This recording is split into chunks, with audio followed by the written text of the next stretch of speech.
তাহলে রমজান মাসের রোজা রাখা এটা শুধু ফরজ না, মৌলিক ফরজ।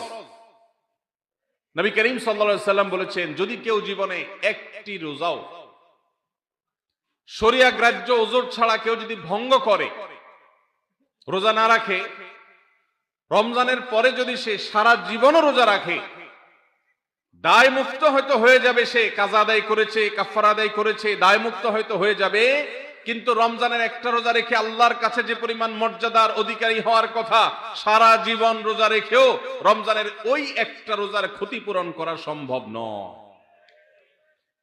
এই জন্য সবাই রমজান মাসে ফরজ রোজা রাখবো তো ইনশাআল্লাহ। সকল প্রাপ্তবয়স্ক সুস্থ ইমানদারের জন্য রমজানের রোজা রাখা ফরজ। ভাইরা আমার, পৃথিবীতে আজ অনেক বিজ্ঞানী রোজা বা ফাস্টিং এর উপরে গবেষণা করে অনেক বড় বড় পদক, অনেক বড় বড় পুরস্কার জিতেছে।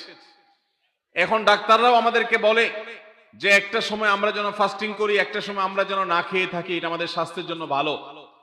নবী সাল্লাল্লাহু আলাইহি সাল্লাম সেই ১৫০০ বছর আগে আল্লাহর দেয়া বিধান আমাদেরকে জানিয়েছেন। রমজানে পুরো মাস রোজা, শাবানে মুহররমে বেশি বেশি নফল রোজা, সোমবার বৃহস্পতিবার সাপ্তাহিক রোজা, চাঁদের ১৩, ১৪, ১৫ আইয়ামে বীজের মাসিক রোজা। নিয়মিতভাবে এই রোজায় সিয়ামগুলো যদি পালন করি আমরা, তাহলে আল্লাহর সন্তুষ্টি এবং জান্নাত লাভ যেমন হবে, ঠিক একই ভাবে আমরা দুনিয়াতে সুস্থ সবল থাকতে পারবো। আমাদের শরীরে অতিরিক্ত যে চর্বি তৈরি হয়, বিশেষ করে আজকের বিশ্ব বাস্তবতায়, এই চর্বিগুলোকে বার্ন করার জন্য রোজার কোনো বিকল্প নাই। যদিও চর্বি বার্নের উদ্দেশ্যে রোজা রাখলে সে রোজা রোজা নয়। আমাদের উদ্দেশ্য হবে আল্লাহর সন্তুষ্টি অর্জন, পাশাপাশি পার্থিব উপকারিতা এমনি পেয়ে যাব। আল্লাহ আমাদের সবাইকে রমজান রোজা রাখার তৌফিক দান করুন।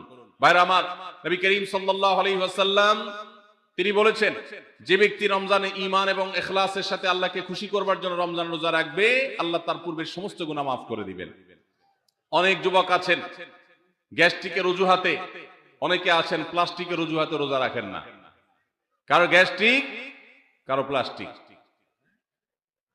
সামান্য একটু রোজা রাখতে যে যুবক পারে না, সে নিজেকে মুসলিম দাবি করে কোন মুখে? মাত্র ১২-১৪ ঘন্টা যে না খেয়ে থাকার মতো চ্যালেঞ্জ নিতে পারে না,